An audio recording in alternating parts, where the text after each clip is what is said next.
I welcome you all to this session of hydraulic machines, and today in continuation of my last lecture on the hydraulic turbines, today we shall discuss on the velocity triangles of the impulse turbine. From there we shall try to quantify the efficiency, rather various efficiencies, and we shall discuss about the speed ratio, which is an important parameter in the context of the operation of the impulse turbine on its operation. Okay. So, you know that last class we have talked about the impulse turbine, to be precise, and we have seen that the operation of hydraulic turbines is based on the fact that the head of the water that could be made available at the inlet to the turbine is an important quantity, and depending on the available head we could classify the turbine into two different forms, that is the impulse turbine and reaction turbine.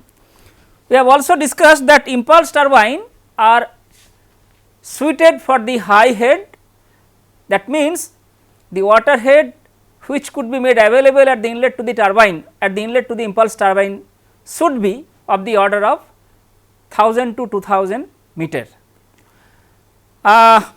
Today as we have discussed, as we have as we are planning to discuss about the velocity triangles, before I am trying to discuss about the velocity triangles, let us first draw the schematic depiction of the impulse turbine, rather hydroelectric power plant which is equipped with an impulse turbine, and afterwards we will see the velocity triangles.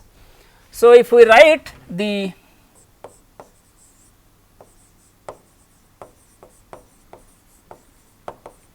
hydroelectric plant which is having one impulse turbine, say we are having, this is the dam,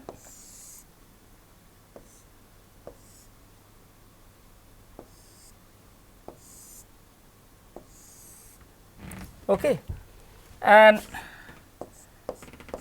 water is stored here.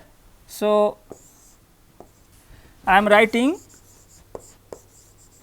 water is stored here,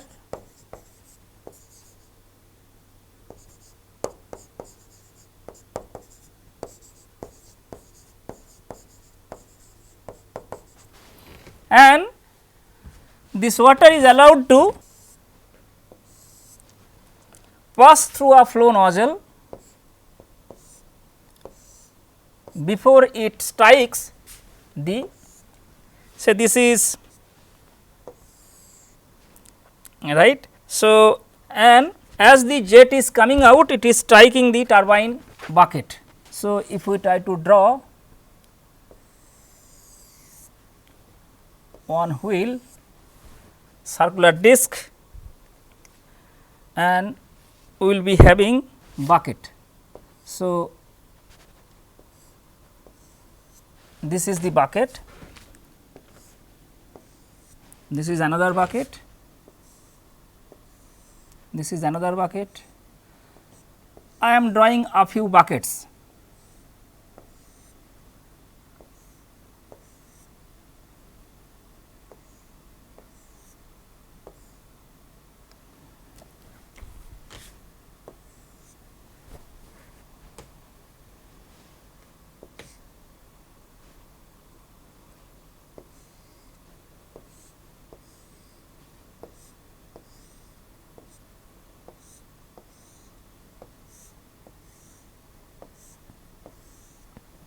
Okay.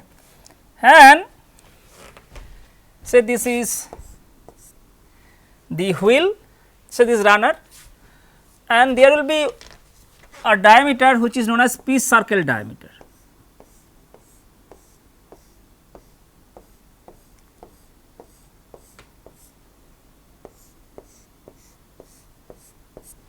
Okay.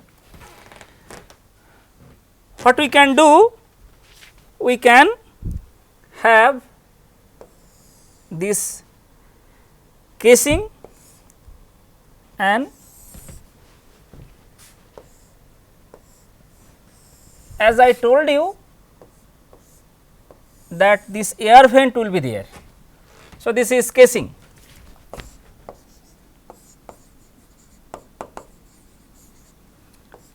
So, this is air vent. The water which is coming out from the nozzle in the form of a jet,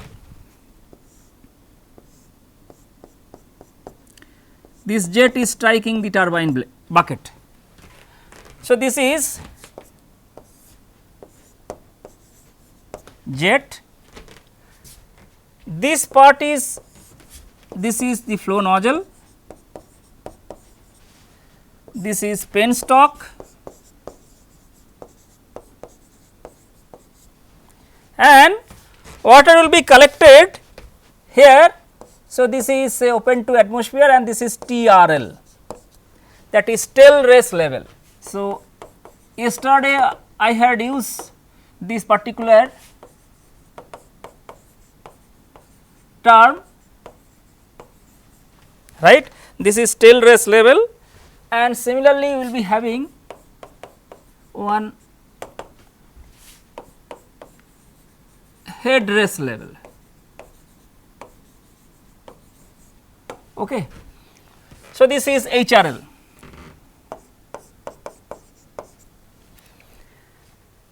You can see that it will rotate in this direction because the jet, the fluid jet which is coming out from the nozzle will strike the buckets and the wheel will rotate in this fashion.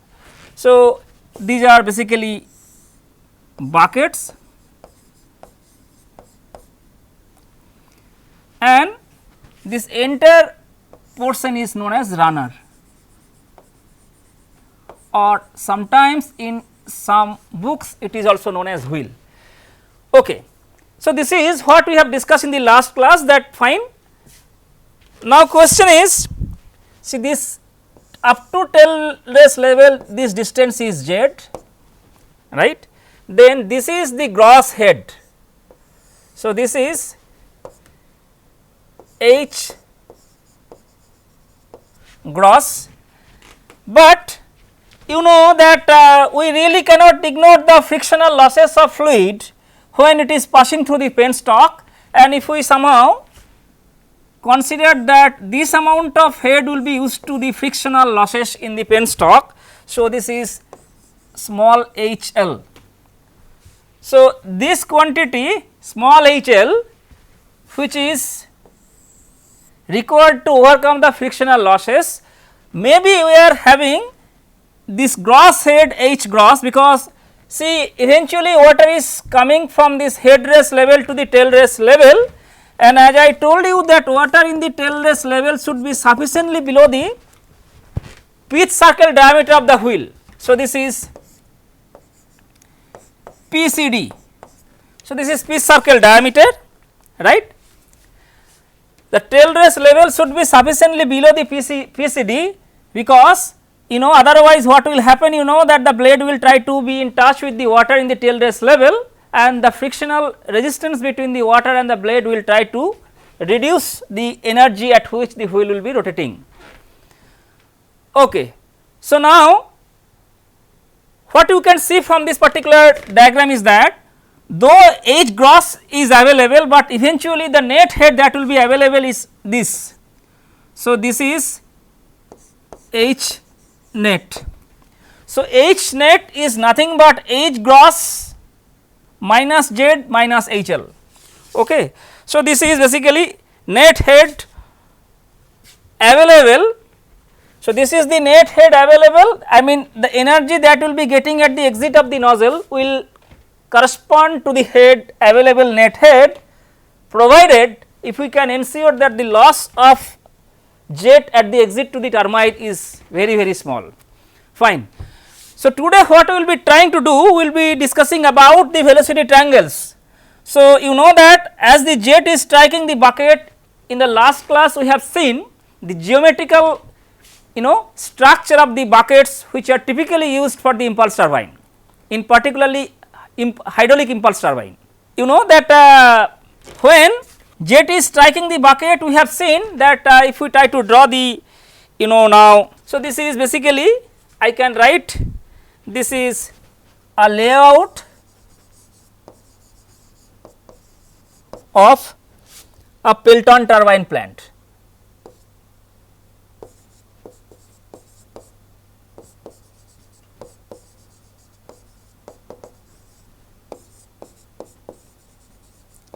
So, this is basically the layout of a Pelton turbine plant, hydroelectric power plant having impulse turbine.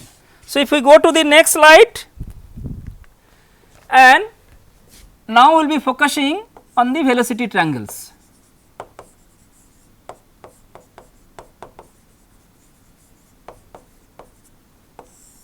See, before that, I mean, if I try to draw the buckets,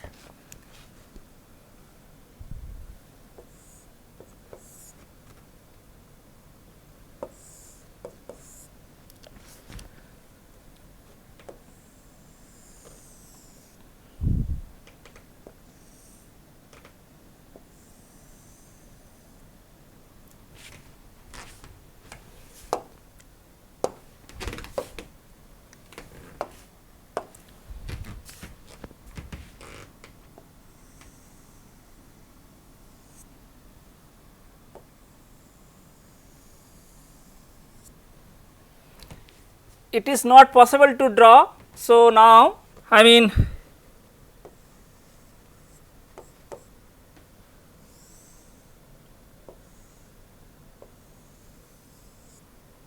and if we take just the, so this is AA and this is BB. So, this is splitter ridge. So, this is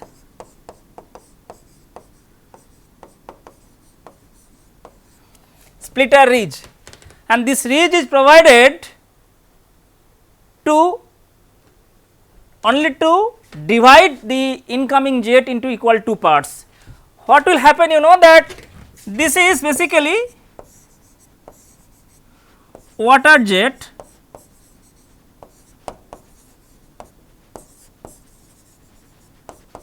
from the nozzle. So, this is the direction in which water in the form of a jet coming out from the nozzle will strike the blade or bucket. Okay. Now, if we go to the previous slide, so basically I mean water is striking in this direction. So, we have drawn this particular portion.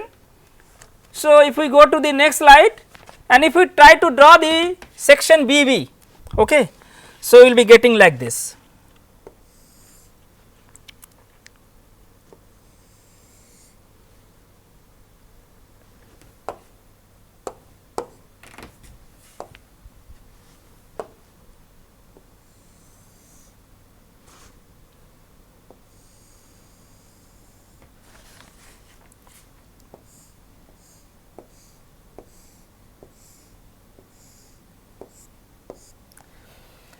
So, this is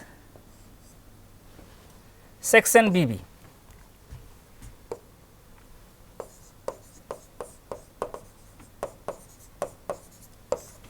Now, if I use different colors, say red color, water is coming out from the nozzle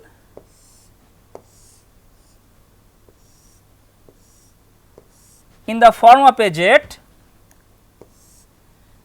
and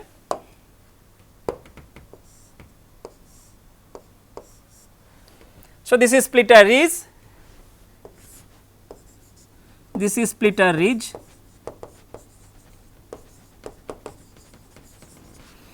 and this jet will be divided after striking the splitter ridge. One jet will come out in this direction and another jet will come out in this direction. Try to understand.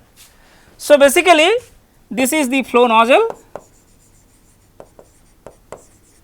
and this is water jet. So, water jet is coming out from the nozzle in rather the fluid is coming out from the nozzle in the form of a jet, and after striking the bucket it will be deflected by the ridge placed in the bucket and it will come out in this direction. So, this is basically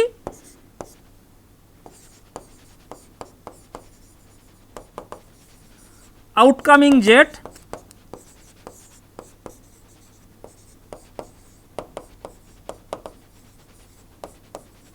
after striking the bucket.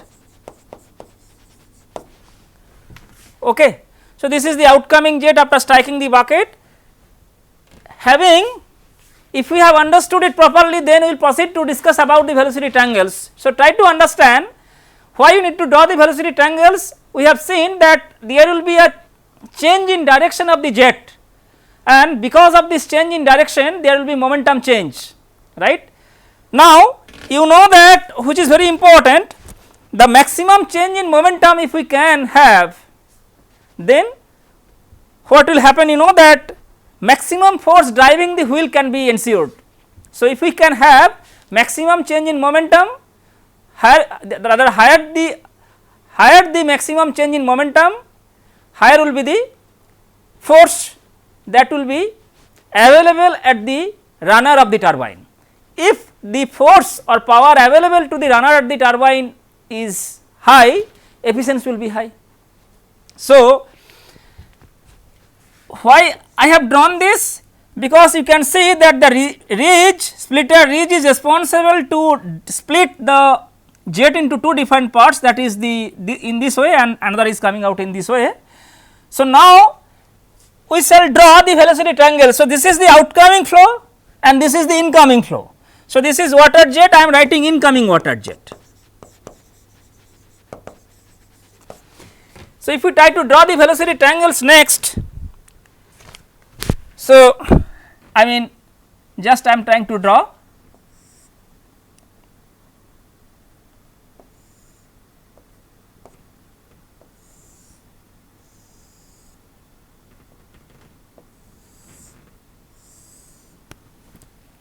So, this is the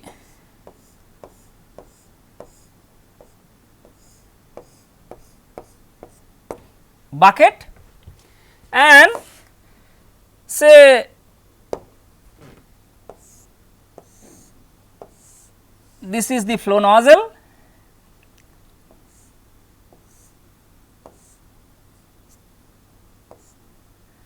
and jet is coming like this, and after striking the jet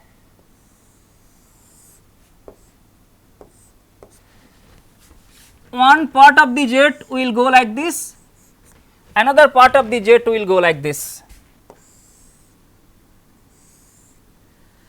As we have discussed that after striking the bucket, the flow, there will be flow round the inner surface of the bucket and it will come out.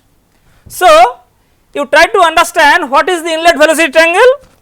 See, the inlet velocity triangle, if I now use different color, say red color, try to understand. This is, so if this is the nozzle, so this is the nozzle and this is penstock.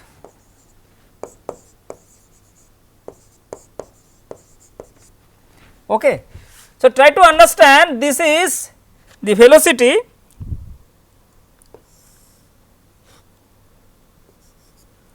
and this is C1 and it will be having two different components. This is U1, this is W1. So, this is the inlet velocity triangles, C1 equal to C theta 1. So, this is, you know that we have discussed that jet is allowed to admit, rather water, the fluid is allowed to admit into the turbine in the form of a jet and which is in the tangential direction. If it is in tangential direction, C1 itself is the tangential. So, basically there is no, I mean the component of absolute velocity in the tangential direction is 0. So, basically C1 is equal to C theta 1 and this is W1, this is, and that is, this is U1, this is W1. So, basically here C1 is the absolute velocity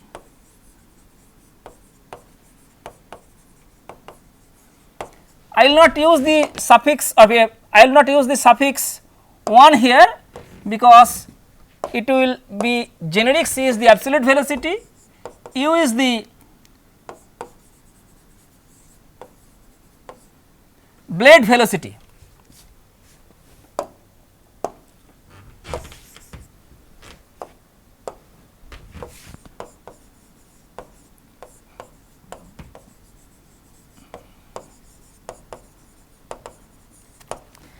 And W is the relative velocity.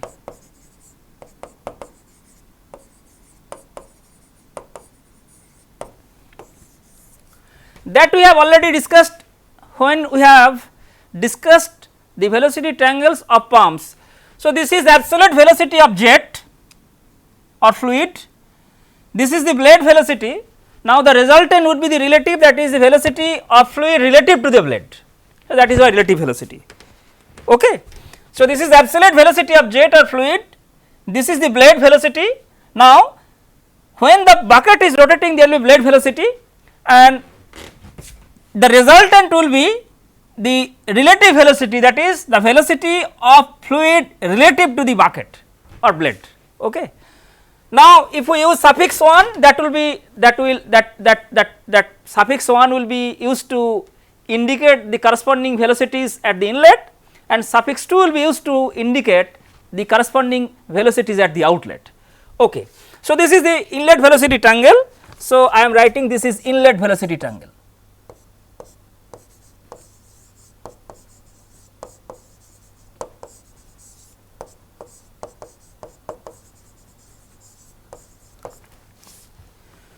Now,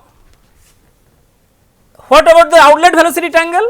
So, you can try to understand that, I mean, if we take out, this is the axis,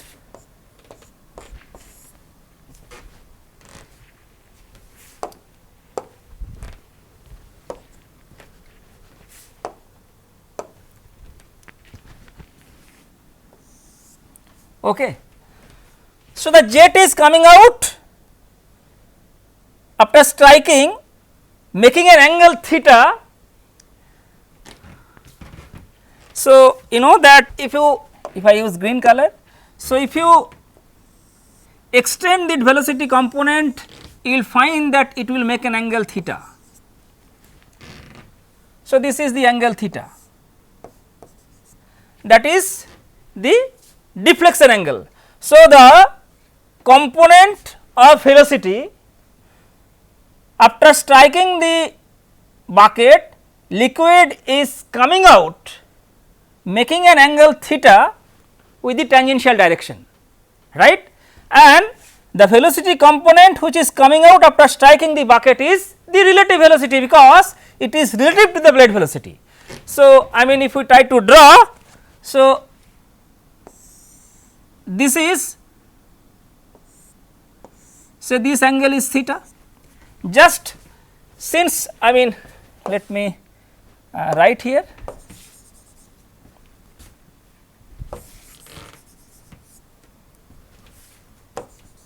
So, this angle is theta and W is the relative velocity, I am writing here.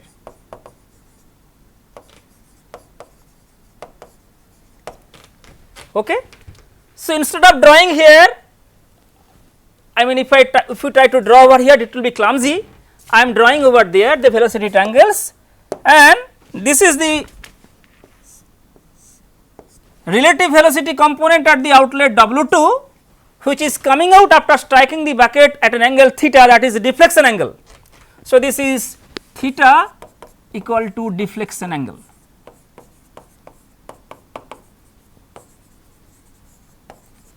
And the resultant, you know that this is u2, that is the blade velocity. So, u1 will be equal to u2.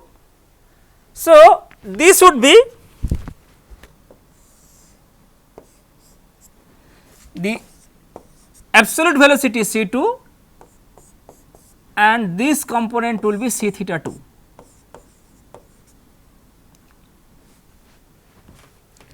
Okay. So, this is outlet velocity triangle.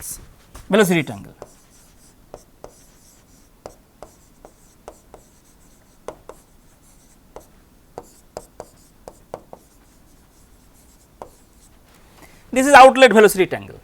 Okay. So, very quickly you have to solve. Now, so again let me tell you. So, the jet which is coming out after the fluid which is coming out after striking the bucket with a velocity, that is the relative velocity, because this is the velocity of the fluid relative to the blade velocity, and which makes an angle theta with the tangential direction, that is the deflection angle, and this is the absolute velocity of the jet. Now, try to understand that, as I told you earlier, we can get maximum force if if the bucket could reflect, we can get maximum force if the bucket could deflect the jet with an angle theta which is 180 degree, but we have discussed that is not possible. So, if that is the case, then the outcoming jet will be exactly opposite to the incoming jet, okay. May not be in magnitude, but in the direction. So, direction will be in the opposite direction to the incoming jet, but we cannot make such an arrangement, that means we cannot design the bucket in such a way that the deflection angle theta will be 180 degree. We have discussed about the consequences of this particular aspect, that the outcoming jet is supposed to strike the bucket or preceding bucket which is going to come, because it is the movement of the bucket, movement of the runner is spontaneous, wheel is spontaneous. If that is the case, instead of getting higher kinetic energy, will be getting less, because it will provide additional resistance to the movement of the runner. So, now next objective is, after drawing these velocity triangles, now we should try to estimate the efficiency. The sole objective of drawing the velocity triangles at the inlet and outlet is to find out the change in momentum, that is the power which could be made available at the runner of the turbine. You know that when we are allowing liquid to come out in the form of a jet from the nozzle, and that jet will strike the turbine bucket. So, at the inlet to the turbine, we know what is the power. So, basically we can define wheel efficiency, sometimes it is also known as hydraulic efficiency, that is nothing but power available at the inlet to turbine, though this much amount of power is available at the inlet to the turbine, the power which could be made available at the runner will be something different. Okay. So, if I now try to write, that is power available at the runner.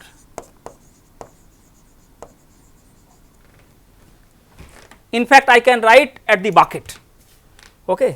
So, if we can write, that is, or not available, I will be writing power developed, I will be writing in a different form, power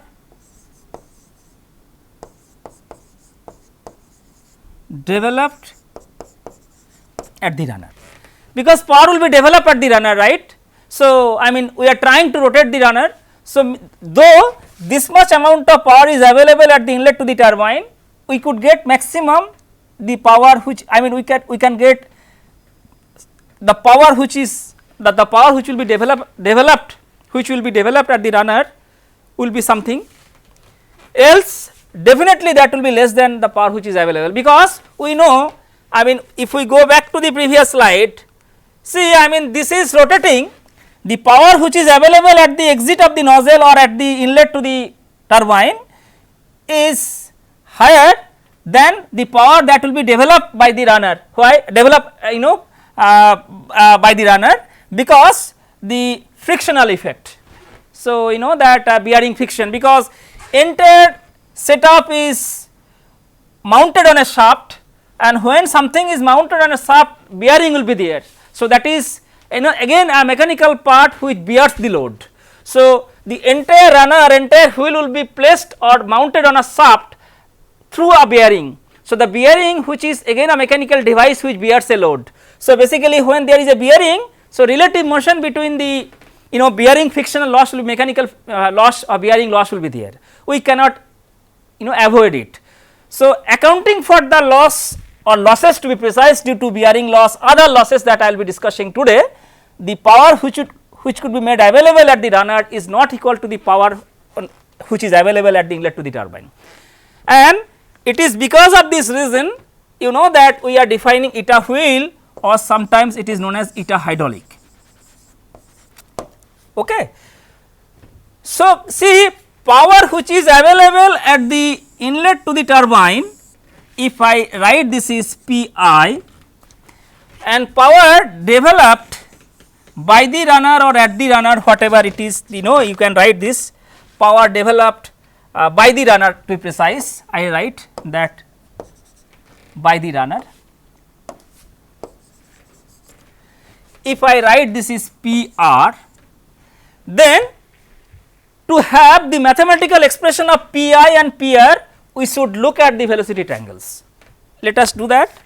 So, what is P I? If we use say different color, say this is the color.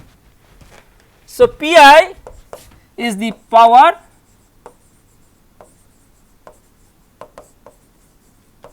available at the inlet to the turbine. Can we now look at the velocity triangles? So, if we look at the velocity triangles, so this is basically the absolute velocity of the jet is C1, right. If the density of the liquid is rho, then we can write half rho into Q, right, that is nothing but mass into C1 square. So, we are writing density of the water equal to rho. So, this is the power which is made available at the inlet to the turbine. Now, what about P R? That is power developed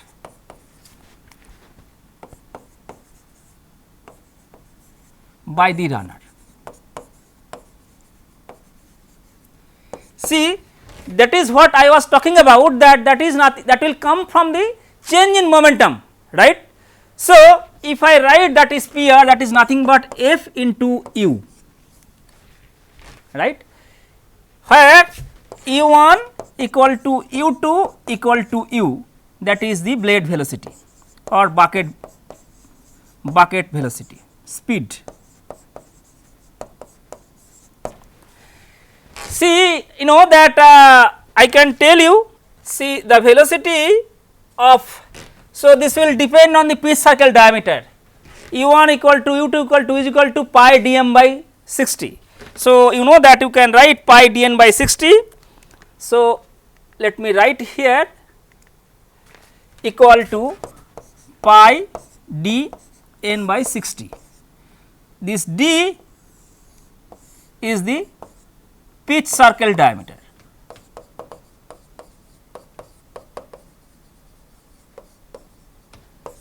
PCD.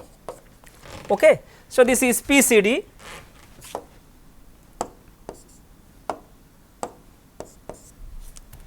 PCD.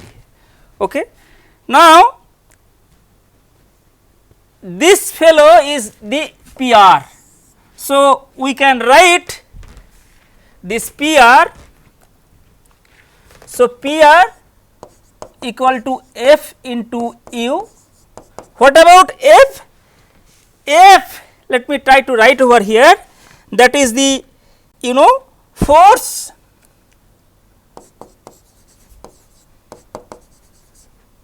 imposed by jets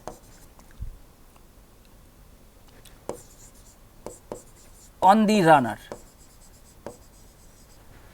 So, this is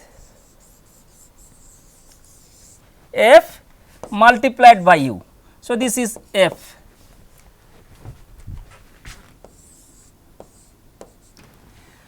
The force imposed by the jet on the runner multiplied by the velocity of the blade, or that is nothing but the PR. So, that is power. Okay. So, now you know what will happen, you know that this quantity, this force, this F is nothing but which is equal but opposite to the rate of momentum change of fluid.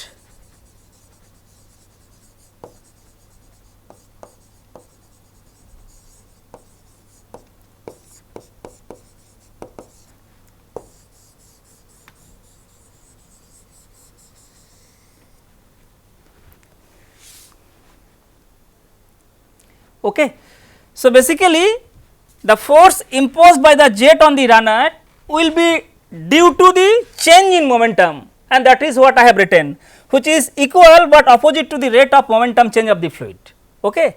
So, you know probably that is what I was talking about, that if we can enhance that momentum change will be maximum, the force imposed by the jet on the runner will be maximum, for the given speed of the bucket the power developed by the runner will be maximum. If we can ensure that the power developed by the runner will be maximum, efficiency will be maximum. Okay. So, now what is this F? So, this F is nothing but, you know that, rho cube into c theta 2 minus c theta 1, okay. That is F. So, this is change in the swirl velocity components.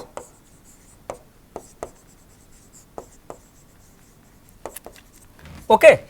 So, if we quickly write, this PR will be equal to rho cube c theta 2 minus c theta 1 into AU, and hence the wheel efficiency or hydraulic efficiency, that is nothing but this is rho cube c theta 2 minus c theta 1 into U, right. I think it would be c theta 1 minus c theta 2, sorry, this is I did slight mistake, that would be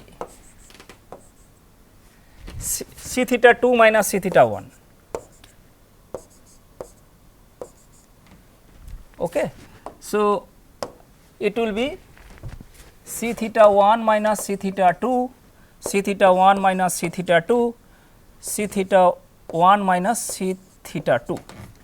Okay. So, divided by half rho cube c 1 square.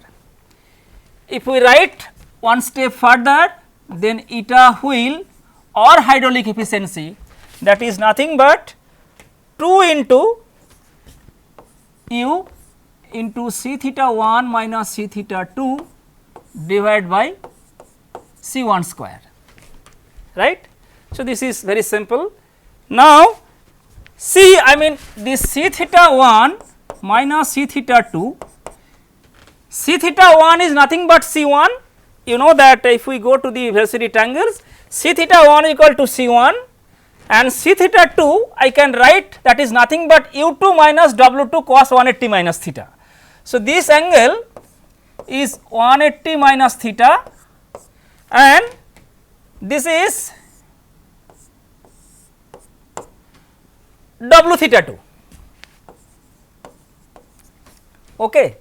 So, C theta 2 will be equal to u 2 minus w theta 2, that is nothing but u 2 minus w 2 cos 180 minus theta. Okay. So, if we write that here, that is C 1 minus C theta 2 equal to u 2 minus w 2 cos 180 minus theta. Okay. That is what I am writing. Okay. So, now what is C 1? I mean again if you look at the velocity triangles, C 1 is equal to nothing but u 1 plus w 1. Okay. So, if we use that, so this is u 1 plus w 1 minus u 2, minus a minus a plus, but again 180 minus theta. So, that is minus w 2 cos theta. See, that is what is very important. Now, u 2 equal to u 1, hence since u 2 equal to u 1, we can write this quantity equal to w 1 minus w 2 cos theta.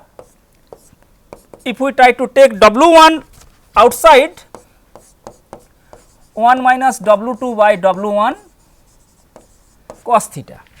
This fellow w 2 by w 1 is known as bucket velocity coefficient.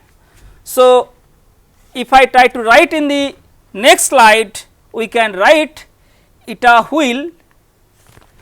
So, eta wheel equal to 2 u into C theta 1 minus C theta 2 divided by C 1 square. Let me check the previous. Okay. Now, this is twice into u by C 1 into C theta 1 minus C theta 2 that we got from the previous slide is nothing but w 1 into 1 minus w 2 by w 1 cos theta. So, we are writing w 1 by C 1 into 1 minus w 2 by w 1 cos theta. So, here C 1 square, I am taking one C 1 to write u 1 by C 1, another C 1 is w 1 by C 1, that w 1 is coming from that. This w 1 by w 2, that is known as k equal to w 2 by w 1, and that is known as blade bucket coefficient, bucket velocity coefficient or blade. So, bucket velocity coefficient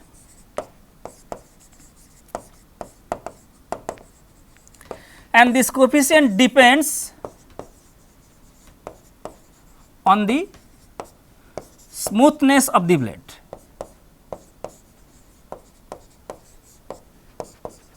Of the buckets. Okay. So, now we can write that is twice u by C 1 into again, see I mean just if we look at the velocity triangles at the inlet, w 1 is nothing but C 1 minus u 1. Okay. So, if I try to write that, if I try to write here, you will be getting w 1. So, w 1 equal to C 1 minus u 1 from inlet velocity triangle.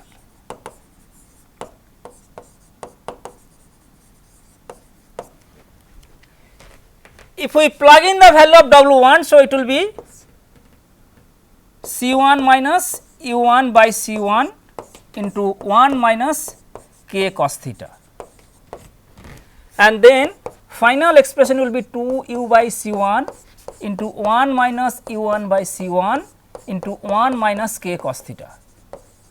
So, basically this is the expression of wheel efficiency or hydraulic efficiency. Now, we would like to do something more from this particular expression. So, this is basically wheel efficiency, expression of the wheel efficiency. Try to understand that wheel efficiency depends on the ratio of two velocity components.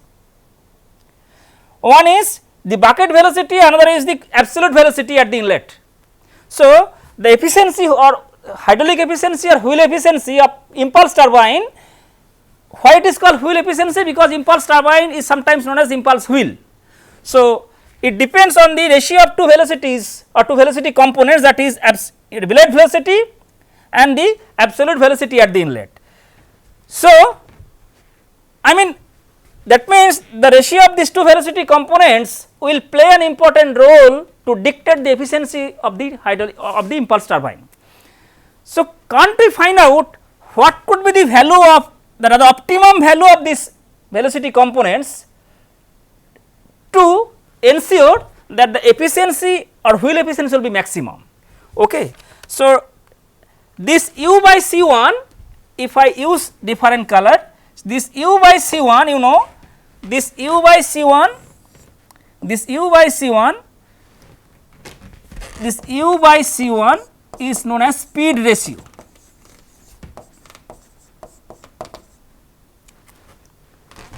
Since it is the ratio of two velocity components, so it is known as speed ratio. So, basically speed of the bucket to the absolute velocity at the inlet. So, now it is very simple that if we try to find out optimum speed ratio, that is u by C1 optimum,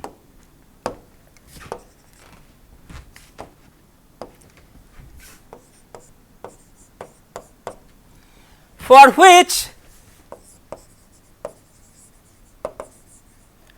we will be getting eta wheel maximum. So, this is very simple. What you can do, you can write d of eta wheel by d of u by C1 equal to 0, and you will be getting this u by C1 equal to half. Okay. So, basically this u by C1 equal to half,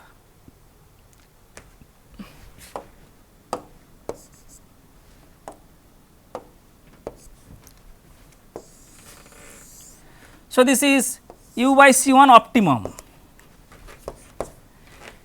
If you do this small calculation, you will find that u by C1 optimum will be equal to half, then eta wheel maximum will be equal to, if it is half, it will be equal to half into 1 minus cos theta, k cos theta, of course this k will be there. So, half into 1 minus k cos theta, that will be the maximum wheel efficiency.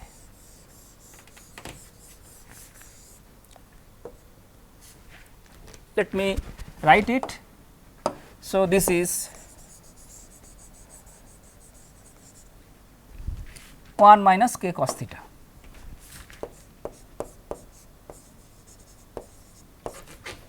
So, maximum wheel efficiency.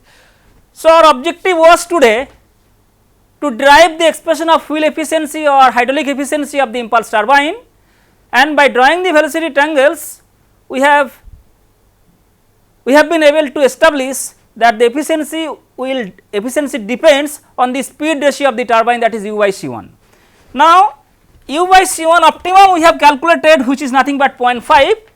This optimum speed ratio leads to the maximum wheel efficiency, that is nothing but 1 minus k cos theta by 2.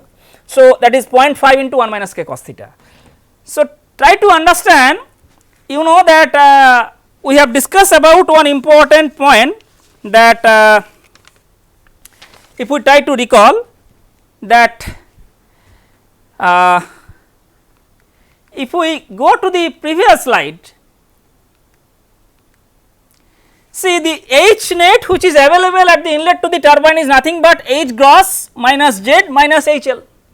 At the cost of that head, I mean we could convert that pressure head into the kinetic energy by making use of this nozzle, and by using this nozzle, by making use of the what I can say objective of the flow nozzle. So, basically allowing the liquid through the flow nozzle, we could convert that pressure head into the kinetic energy, and if we can ensure that the loss at the or losses due to several factors at the exit of the nozzle should be very small, then perhaps this H net is the available head to the inlet to the turbine. At the cost of that head, the amount of power that is developed at the inlet to the turbine is this, and that is obtained from the velocity triangles, and also we could write that the maximum efficiency of the wheel will be equal to half into 1 minus k cos theta. Try to understand that theta plays an important role that we have been discussing since the beginning of this particular topic, that if bucket could deflect the jet or fluid at an angle 180 degree, probably the efficiency will be maximum, but that is not possible from the practical operation point of view. Now, also if we look at the expression of wheel efficiency, if I try to write again that wheel efficiency equal to 2 into u by C1 into 1 minus u by C1 into 1 minus k cos theta. If we try to plot the speed ratio versus efficiency or wheel efficiency, right. See, when speed ratio is 0, that is when u is equal to 0, wheel efficiency will be equal to 0, right, and when speed ratio equal to 1, so this is 1, so this is u by C1 equal to 1, and say this is 0.5. So, this is u by C1 equal to half. Why I am writing half? Because u by C1 equal to half, that is u by C1 optimum. Okay. So, that is u by C1 optimum. Now, see, when u by C1 equal to 1, from mathematical expression you can see again efficiency will be equal to 0. So, when u by C1 equal to 0, efficiency equal to 0, when u by C1 equal to 1, then also efficiency equal to 0. So, if we try to plot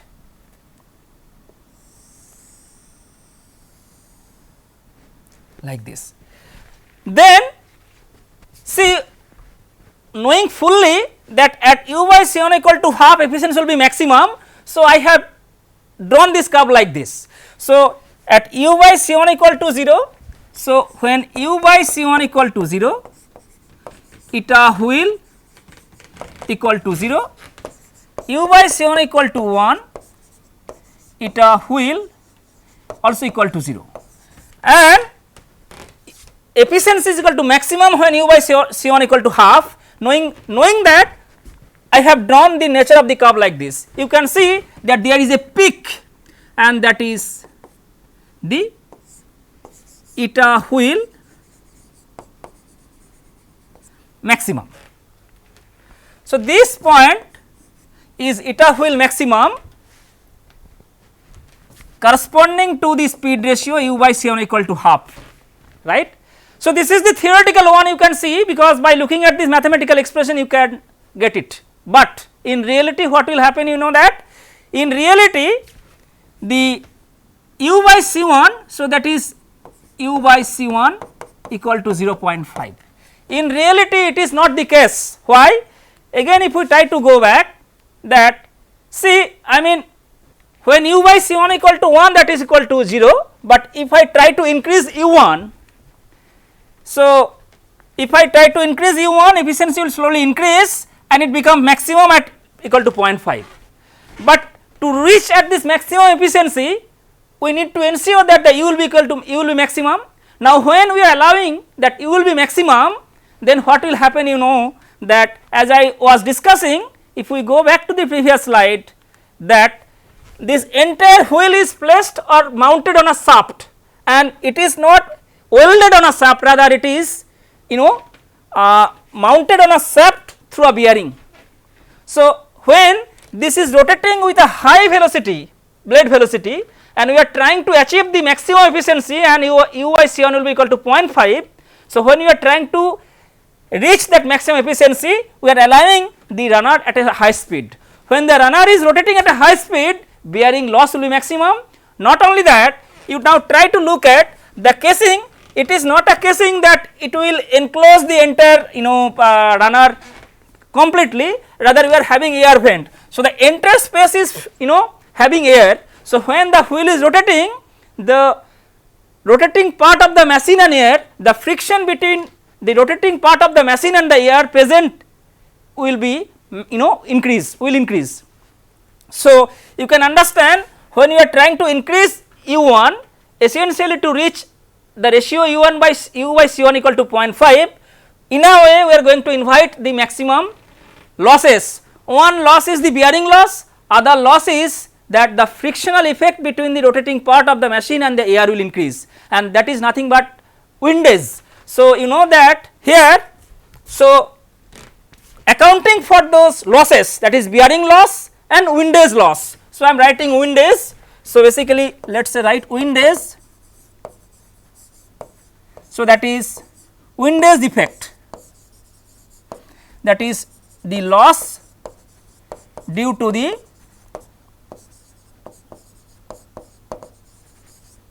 rotating part of the machine and air present in the machine. So, when u1 is, we are trying to increase u1 essentially to reach at that point, theoretically we know that u1 by c1 point at u by c1 at u by c1 equal to 0.5, efficiency will be maximum, but increase in u also will increase the losses. One is bearing loss, number 2 is windage loss. So, these two losses will be higher if you are trying to increase E1. So, though this is the theoretical curve, actual curve will be like this.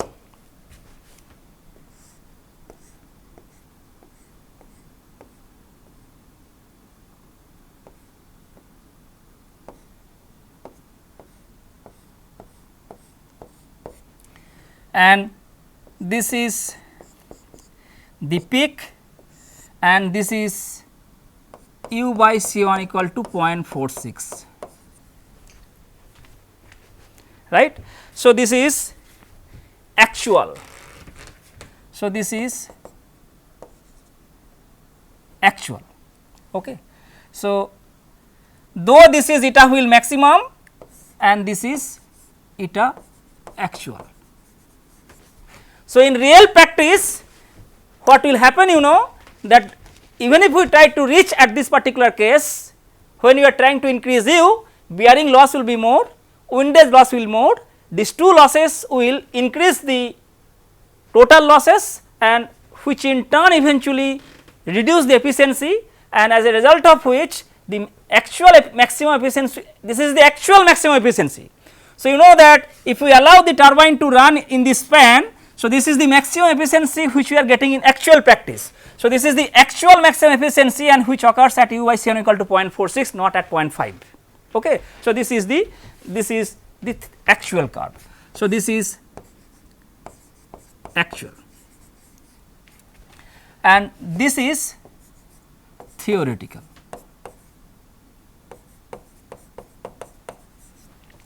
Okay. So, to summarize today's discussion, we have discussed about the velocity triangles, drawing the layout of the Pelton wheel plant. We have discussed about the operational aspect of the turbine. From there we have tried to know why velocity triangles are important in the context of the hydraulic turbine operation.